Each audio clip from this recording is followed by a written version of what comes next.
에릭 프롬이라고 하는 유명한 사회학자죠. 이분이 무슨 말을 했냐면 우리 인간하고 짐승하고 같은 게 있고 다른 게 있는데 짐승하고 인간하고 같은 건 뭐냐면 내일을 모른다는 겁니다. 그래서 짐승도 내일 도살장으로 끌려갈지는 모르는 거고 또 사람들도 내일 어떤 일이 일어날는지 내일에 대해서 모른다는 것만큼은 사람하고 짐승하고 같다는 거죠. 근데 또 사람하고 짐승하고 다른 게 있다면은 사실은 짐승들을 아무리 애완동물이라 해도 며칠 굶겨놓고 이같이 굶긴 상태에 놔두면은 짐승은 주인도 아랑곳 없이 주인도 잡아먹는 그런 경향이 있어요. 그래서 짐승들은 배고픈 것을 참을 수가 없습니다. 근데 상대적으로 우리 인간은 배고픔을 자제할 수가 있죠. 이 2차 대전 당시에 이 히틀러가 나치스 군대가 이 유대인들을 갖다가 이 수용소로 보냈죠. 그래갖고 수용소에 보내놓고 이 독일 사람들이 유대인들을 좀 괴롭히느라고 사실은 이 유럽에서 유대인들이 미움을 산 것 중에 하나가 유대인들은 자기들끼리만 모여 살았어요. 그래서 여러분들이 이 폴란드라든가 헝가리 같은 도시에 가보면은 이 게토라고 하는 유대인들만 모여 사는 지역이 있습니다. 근데 유대인들은 자기들끼리 모여 살아서 자기들이 먹는 코셔라고 하는 음식을 먹고 그리고 대부분 잘 살았어요. 유대인들은. 그러니까 다른 사람들로부터 상당히 부러움도 됐지만은 미움의 대상도 됐죠.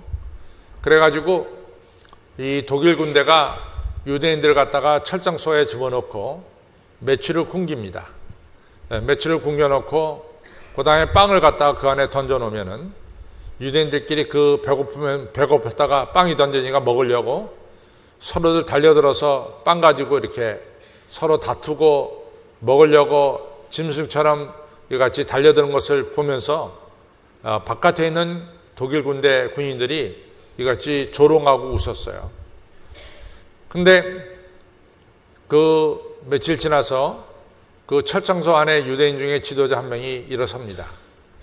그리고 이 자기 유대인들에게 말하기를 여러분과 저가 배고파서 빵을 먹겠다고 아우성대고 이같이 다툴 때 저 바깥에 있는 독일 군사들을 봤냐?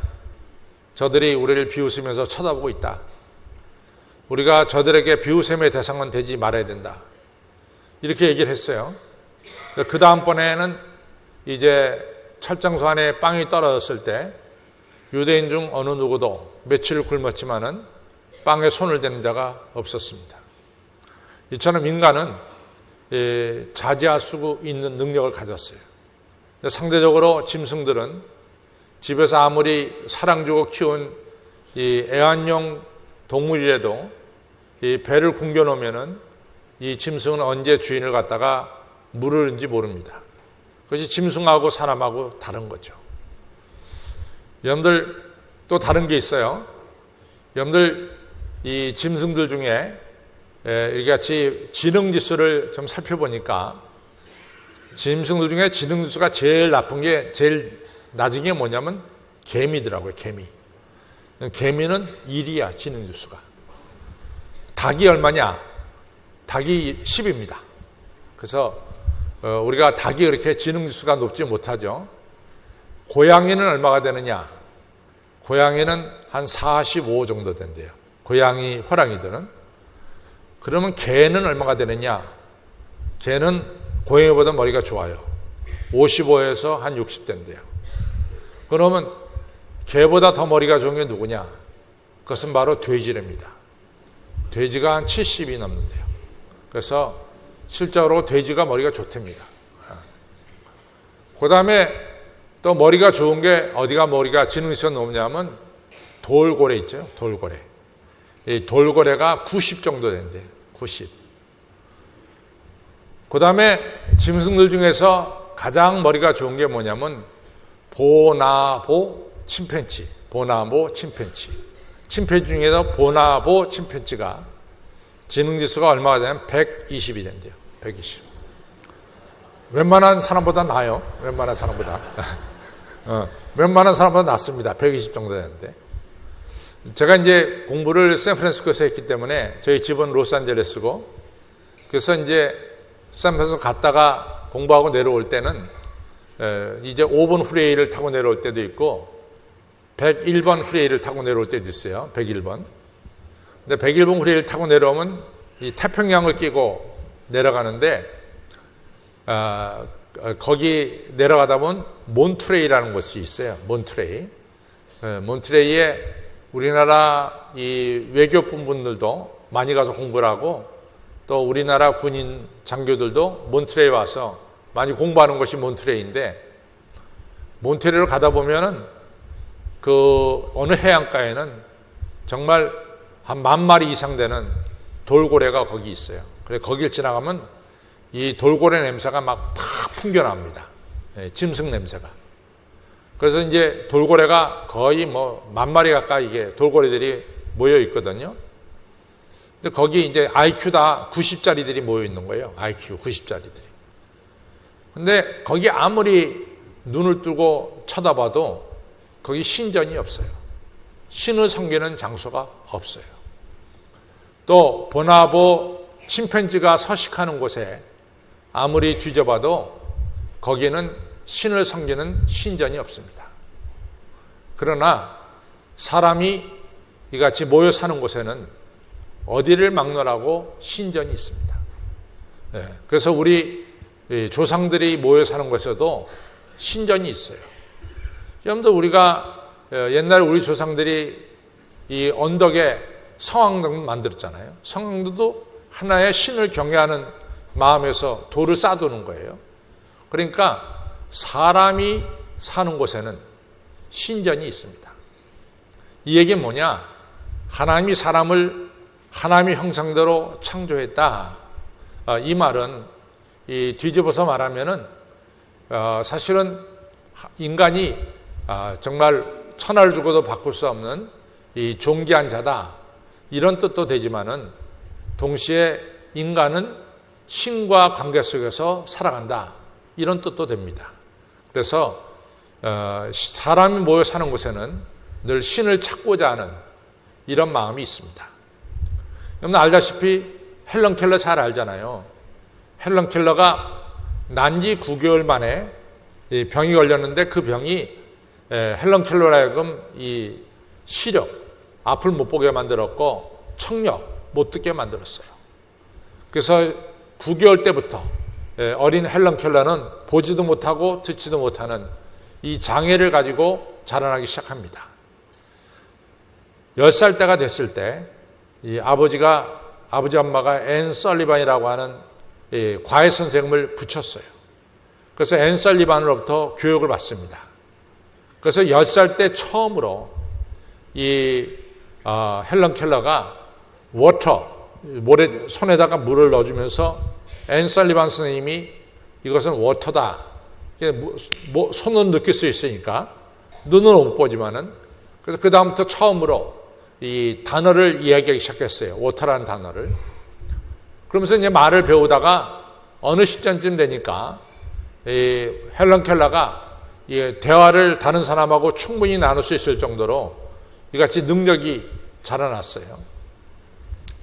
그런데 이 헬런 켈러의 부모님이 우리 딸이 장애를 가졌지만은 신앙을 가지고 꼭 자라났으면 좋겠다 이런 생각이 들어서 그 당시에 필립 브룩스라고 하는 대단한 목사님을 자기 집으로 청빙했어요. 그래갖고 목사님, 우리 딸이 저는 신앙을 갖기를 원합니다. 좀 신앙 훈련을 좀 시켜주십시오. 이런 부탁을 했어요. 그러니까 필립 브룩스 목사님이 하나님이 어떤 분이다 이런 걸 갖다가 이제 이 헬런 켈러에게 설명해 주기 시작했죠. 그래서 목사님의 설명이 나자마자 헬런 켈러가 이런 얘기를 합니다. 목사님, 저는 사실은 목사님이 하나님에 대해서 가르쳐 주시기 전부터 저는 하나님을 알고 있었습니다. 하나님을 느끼고 있었습니다. 이런 얘기예요. 그러니까 우리 인간은 하나님에 대해서 배우기 전부터 여러분과 저는 신의 존재를 느끼기 시작한다는 거예요. 그것은 여러분과 저가 하나님의 형상대로 창조되었다는 그런 하나의 중요한 사실입니다. 그런데 우리가 신의 존재를 느끼지만은 신의 존재를 어떻게 설명하느냐, 이게 또 어려운 거예요. 그래서 플라톤이라는 대단한 철학가는 나는 신의 존재를 느끼고 또 신에 대해서 알려면 더 알 수 있지만은 내가 알고 있는 이 신을 설명하기란 너무 어렵다. 너무 어렵다. 내가 느끼고 있는 신을 설명한다는 것이 너무 어렵다. 아리스토텔레스라고 하는 철학자는 신이란 뭐냐? 신은 모든 것을 처음 움직이게 만드는 그분이 바로 신이다. 이렇게 프라임 무버다. 이렇게 얘기합니다. 그 다음에 지난주에 제가 얘기했던 헤겔이라고 하는 분은 이 신은 누구냐? 신은 절대자다. 이런 얘기를 해요. 그러니까 다들 신의 존재를 느끼지만은 신이 구체적으로 누구냐 하는 것에 대해서는 설명을 잘 못하고 있어요. 느끼긴 하지만 설명을 잘 못하고 있습니다. 근데 오늘 호세아 선지자는 뭐라고 말하냐면 우리가 힘써 여호와를 알자. 여호와를 알려면 얼마든지 알 수 있다. 왜냐하면 여호와는 아침에 해가 뜨듯이 분명하게 일정하게 하나님은 우리에게 나타내 주시고 또 이같이 땅에 비를 내리시듯이 틀림없이 하나님은 우리가 힘써 알면은 하나님을 알 수 있다라고 말씀하고 있습니다. 그래서 오늘 이 시간은 여러분과 저가 좀 더 하나님을 아는 이런 시간이 됐으면 좋겠어요. 시편 115편을 보면은 아주 중요한 이야기를 합니다. 그 이야기는 뭐냐면은 여러분들이 우상을 섬기면 우상과 같이 되고 여러분들이 하나님을 섬기면 하나님과 같이 된다는 거예요. 여러분들 우상이라는 게 뭡니까? 돌로 혹은 나무로 만들어 놓은 게 우상이에요. 우상을 섬기면 우리가 우상과 같이 돼. 이 얘기는 다시 말해서 우상처럼 말도 못하고 움직이지도 못하는 그런 것이 돼버리는 거예요. 우상을 섬기면. 그런데 우리가 하나님을 섬기면 우리가 하나님을 닮아가는 거예요. 이것이 중요합니다. 여러분 아시다시피 로마서 8장 29절에 내가 여러분들을 택한 것은 여러분들을 내 자녀로 삼은 것은 여러분들로 하여금 그리스도의 형상을 닮게 하기 위한 것이고 두 번째로는 여러분들로 하여금 맏아들이 되게 하려고 내가 여러분들을 택했다 이런 얘기를 합니다. 그런데 맏아들이라는 말이 굉장히 중요한 건데 이 우리나라에서 뭐 맏아들 하면 우리 옛날 유기에서는 조상 제사를 이같이 하는 사람이 맏아들이다 이렇게 이제 쉽게 생각하는데 성경에서는 맏아들은 하나님으로부터 축복받는 아들이 맏아들이에요. 그래서 이삭이 늙을 때 맏아들인 에서에게 축복하려고 그랬잖아요. 근데 야곱이 그 축복을 받으려고 형처럼 꾸며가지고 들어가서 축복을 받았잖아요. 이처럼 맏아들은 하나님께 축복받는 자가 맏아들이에요.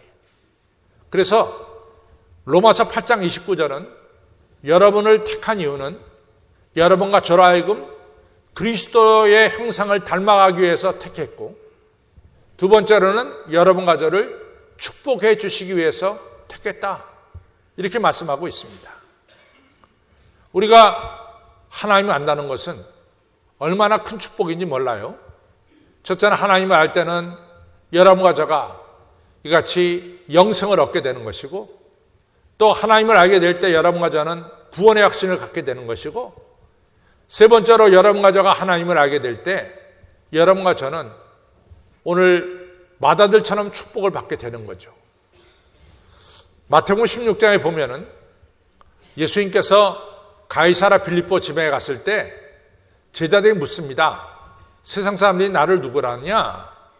그랬더니 제자들이 말하기를 세례 요한 또는 엘리야라고 말하고 있습니다. 그렇게 얘기를 했어요. 그때 예수님께서 그렇다면 너희는 나를 누구라 하느냐? 이렇게 물어봤어요.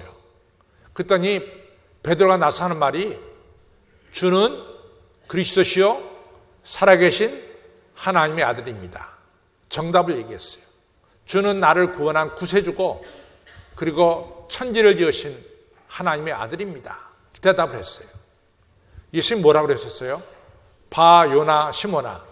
바는 아들이라는 거예요. 요나의 아들 시모나. 내가 복이 있도다. 이것을 내게 알게 할 이는 네 혈육이 아니라 하늘에 계신 하나님께서 알게 해준다. 너 이제부터는 시몬이 아니라 너 반석이야. 베드로야. 내가 너 위에 교회를 세우겠어. 응배의 권세가 절대로 너를 이기지 못해. 그리고 시몬아, 베드로야, 내가 너한테 천국 열쇠를 주겠어. 네가 땅에서 매면 하늘에서 매고 땅에서 풀리면은 하늘에서 풀리리라. 여러분, 베드로가 예수님을 제대로 할 때 받은 축복이 얼마나 큽니까? 베드로 위에 교회를 세우고 베드로에게 천국 열쇠를 주고 베드로가 땅에서 매면 하늘에 매고 땅에서 풀면 하늘에 풀리는 하나님이 함께하는 이 놀라운 축복을 받았습니다. 사랑하는 성도 여러분, 여러분과 저는 우리 주 예수 그리스도를 아는 일에 열심을 내야 됩니다. 그래서 사도 바울이 에베소서 4장 13절로부터 15절에 성도 여러분, 우리의 목표가 뭔지 아십니까? 우리의 목표는 그리스도를 아는 일과 그리스도를 믿는 일과 그리스도를 사랑하는 일에 하나가 돼서 온전한 사람을 이루어 그리스도의 장성한 분량에까지 날마다 자라나는 것이 오늘 우리들의 목표입니다.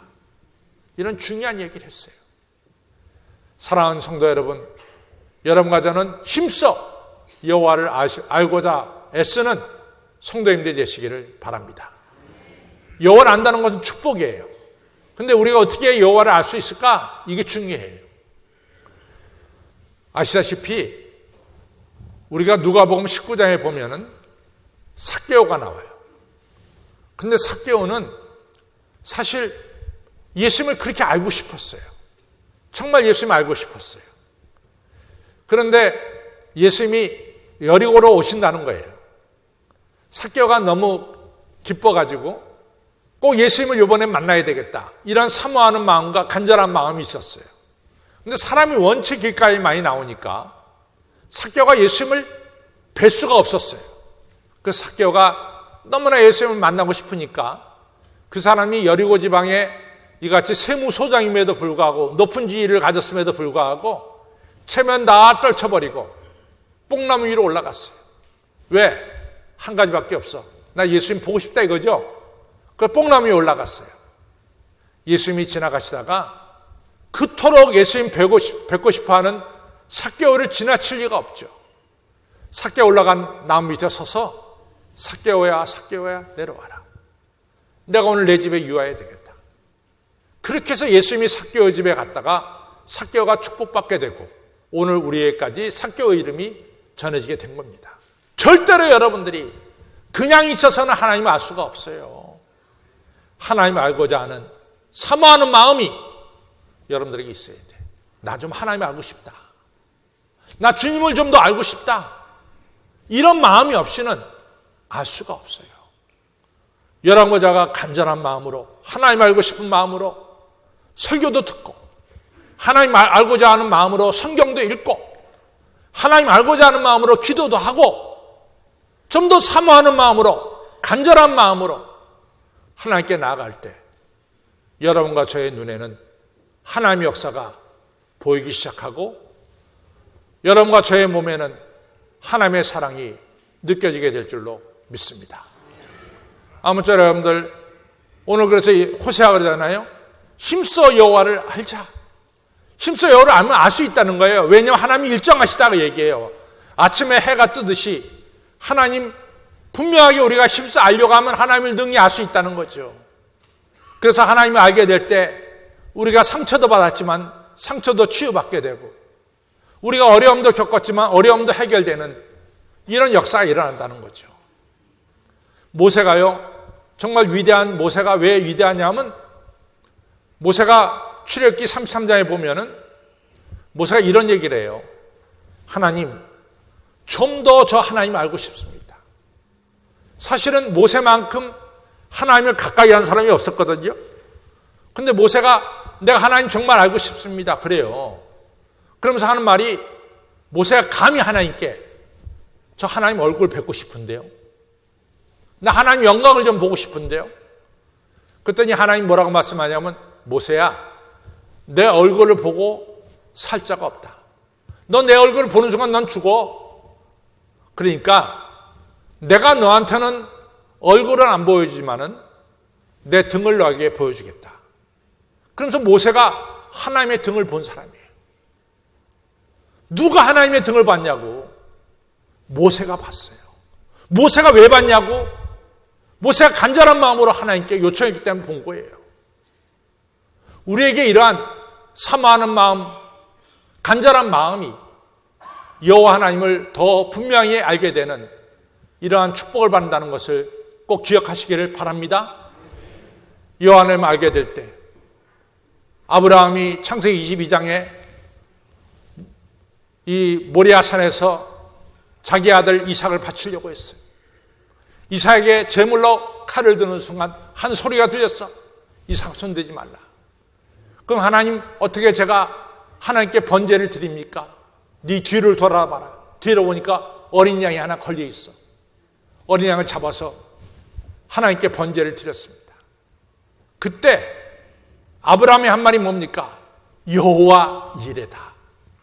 하나님이 우리의 필요한 것을 다 준비시켰다. 여호와 이레 하나님을 발견한 거죠. 출애굽기 17장에 아말렉 군대가 이스라엘을 막 공격했어요. 모세의 손이 올라가면 이스라엘이 이기고 모세의 손이 내려가면 이스라엘이 지고 아론과 홀이 모세의 손이 내려가지 않도록 붙들어줬어요. 전쟁터에 나가서 현장에서는 여호수아가 장수가 돼서 아말렉과 싸웠어요. 그날 전쟁에서 이스라엘이 이겼습니다. 모세나 여호수아는 한결같이 뭐라고 말합니까? 여호와 니시다. 하나님은 우리에게 승리를 주시는 하나님이다. 여호와 니시 하나님을 체험하게 되는 거죠. 여러분들 그뿐입니까? 우리가 병들어서 너무 아파. 이 병으로부터 해방되기를 원해 하나님께 간절히 기도해. 하나님 우리의 질병을 치료해 주세요. 여호와 라빠다 말이지. 사망의 음침한 골짜기 지날지라도 너무 어려워. 그러나 해를 두려워하지 않을 것은 주께서 나와 함께 하십니다. 우리 마음에 평강을 줘. 여호와 샬롬을 발견해. 여호와 하나님이 나의 목자이심을 깨닫게 돼요. 사랑하는 성도 여러분, 힘써 여호와를 아시기를 바랍니다. 영생을 얻게 되고 맏아들의 축복을 받게 되고 우리 그리스도를 닮아가게 되고 여호와께서 모든 것을 준비시켜서 우리에게 베풀어 주시는 여호와 이레의 하나님을 만나게 되고 삶의 전쟁터에서 승리를 거두게 하는 여호와 니시를 발견하게 되고 우리의 질병을 치료하시는 여호와 라빠를 발견하게 되고 오늘 이 삶 속에서 평강을 주시는 여호와 샬롬을 체험하게 될 줄로 믿습니다.